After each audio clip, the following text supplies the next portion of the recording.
Long ago, in a quiet valley not far north from the city of New York, lies the village known as Sleepy Hollow. A drowsy, dreamy influence seems to cloak the land. The village still flows under the sway of a bewitching power. The townsfolk are subject to daydreams, trances, and visions. It is a regular occurrence for most to hear voices in the spellbound air. The entire village is given to believe in twilight superstitions and local tales of haunted areas. When the inky blackness of night befalls Sleepy Hollow, it is believed that many tormented specters and mournful ghosts arise. They leave their haunted spaces to add their supernatural chill to the sunless air. But of all these spirits, there is one specter who seems to be the commander-in-chief of all of the powers. The dominant spirit is a figure on horseback, clad in black, without a head. He has been seen by many of the locals in and around the village and its neighboring roads.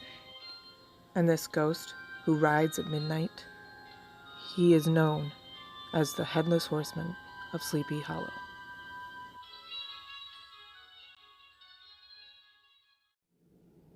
But perhaps this story would not be told at all if it were not for the new arrival of the schoolmaster, Ichabod Crane.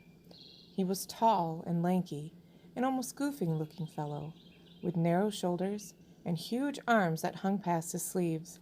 He had a long neck that made him resemble his last name, long like a crane, and his feet? Why, his feet were so big they looked like shovels. His head was small and flat, and his ears were like an elephant, big green eyes, and a long nose. As the schoolmaster of Sleepy Hollow, he was strict, but he was a very good teacher. The schoolhouse was a simple one-room building at the foot of a woody hill next to a creek. Oftentimes during the school day, you would hear the low murmur of his pupils' voices floating out of the schoolhouse and down the brook. When school was over, Ichabod would stay the night at one of his students' homes. His pay was small and couldn't support his need for lodging as well as for food. Ichabod Crane had quite an appetite. He would live for a week at a time with one of his students' families, where he could eat like crazy. He moved around the neighborhood this way, keeping all his worldly effects tied up in one cotton handkerchief. He often helped the farmers do chores and take care of the younger children for the mothers.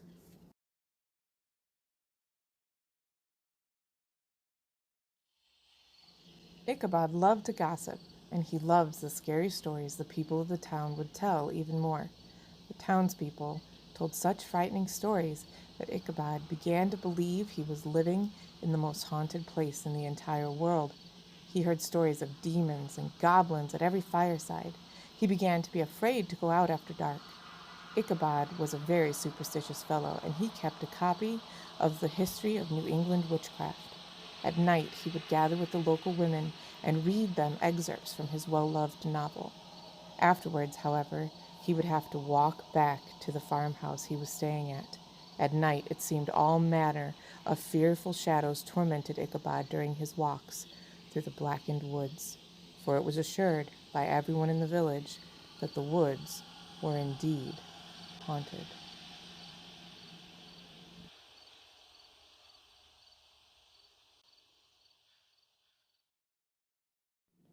To earn extra money, Ichabod gave singing lessons. That was how he met Katrina Van Tassel. Katrina was the only child of a wealthy farmer, Baltus Van Tassel. Ichabod had a soft, foolish heart for Katrina, and Katrina, like many other women in the village, found Ichabod to be very different from the other men. Ichabod liked Katrina and wanted to marry her, but did not want to marry her because he loved her. He was more concerned with her wealth and her land. He hoped to inherit her farm when he married her. Ichabod was not the only man who wanted Katrina's hand in marriage. She had many other suitors.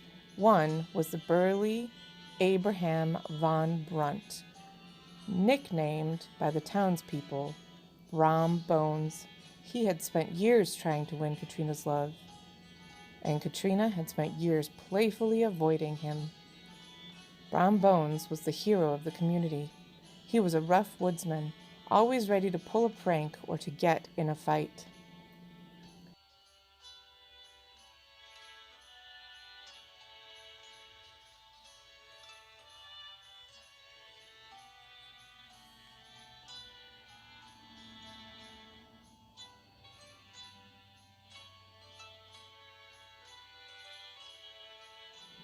Now that Brom saw Ichabod spending time trying to woo Katrina, he found himself terribly jealous. So he tried to scare Ichabod away. He played a series of spooky pranks on the teacher, going as far as to make it the easily scared Ichabod think that witches had cursed his schoolhouse.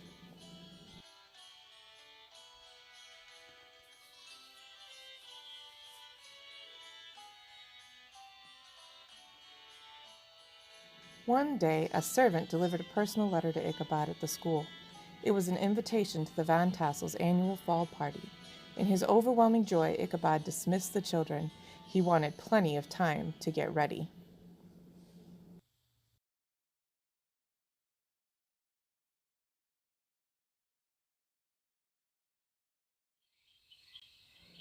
Ichabod dressed in his best clothes and borrowed a horse from a local farmer. He felt like a knight, but he actually looked very silly. He was awkwardly sitting on the horse, which made him seem way too big for it. Gunpowder was the horse's name. He was a little old horse with tangled mane and one good eye. The poor old horse hobbled along slowly on clumsy legs through the forest towards the party.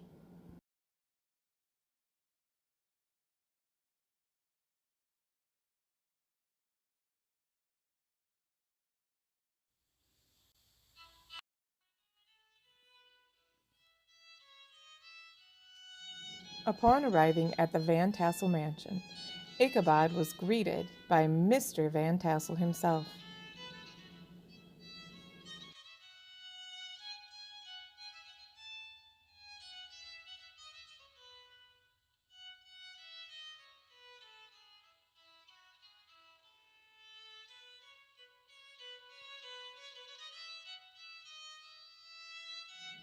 Brown Bones had also been invited to Mr. Van Tassel's annual fall party.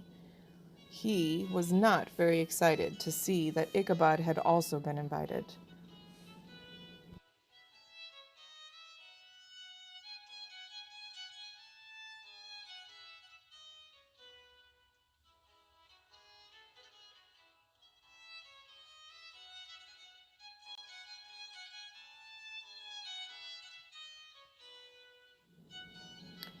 When Katrina came out of the house, she went straight to Ichabod to ask him for a dance.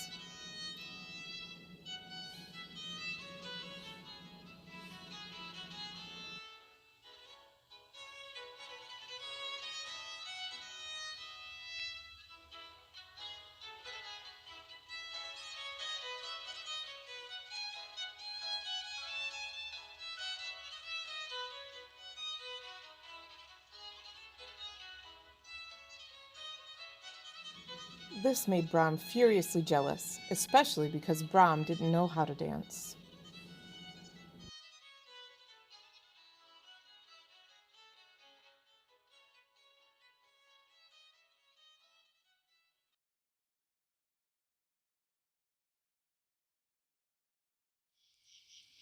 After the eating and the dancing was over, a bunch of people retired to the porch and traded ghost stories.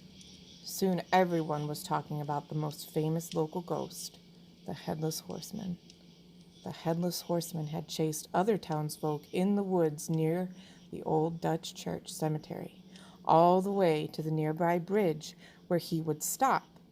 And, being unable to cross the bridge, the Headless Horseman would turn into a skeleton and disappear. The story terrified Ichabod, and soon the party broke up and everyone went home.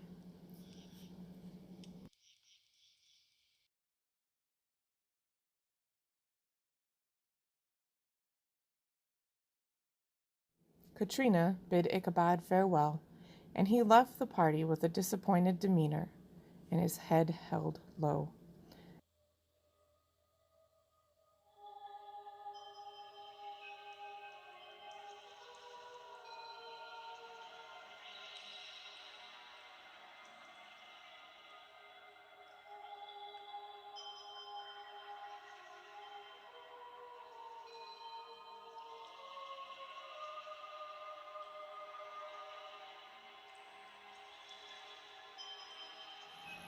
Ichabod made his way home through the inky blackness of night. It was the height of the witching hour. Ichabod had never felt quite so alone, and now the night seemed to get darker and darker. Ichabod was approaching the haunted spot from many of the local ghost stories he had heard that night. Suddenly, something scared Gunpowder, and he reared up and spat. Ichabod tried his best to calm the old horse, but the school teacher was quite scared himself. This night seemed to be filled with devilry. The old horse seemed to move at very erratic and uncertain pace. It was as if he was now afraid of another unseen nightmare and could not figure out where the creature was. To ease the tension, Ichabod started to whistle.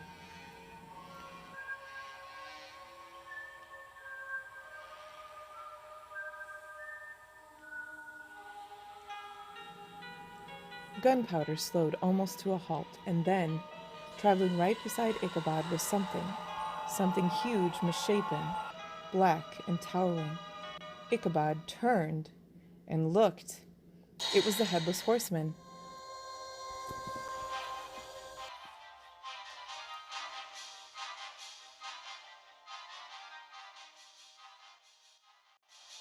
Away then Ichabod dashed through the thick and thin, stones flying at every bound. Into the haunted night the two riders raced. Gunpowder turned onto the road towards Sleepy Hollow. The road crossed the bridge, famous in the Headless Horseman's tales.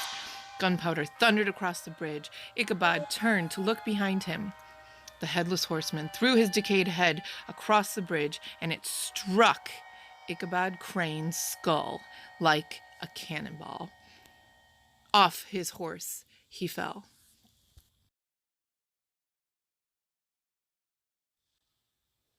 Well, folks, the next morning Gunpowder was found outside the farmer's home from which he had been borrowed.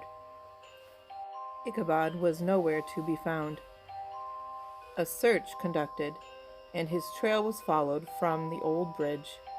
On the bank beside the bridge, the hat of the unfortunate Ichabod was found. It was covered in the remains of a smashed and rotted pumpkin. Crane himself was never to be seen again. The mysterious disappearance of the school teacher led to much gossip and rumors, and all the stories of the Headless Horseman were retold.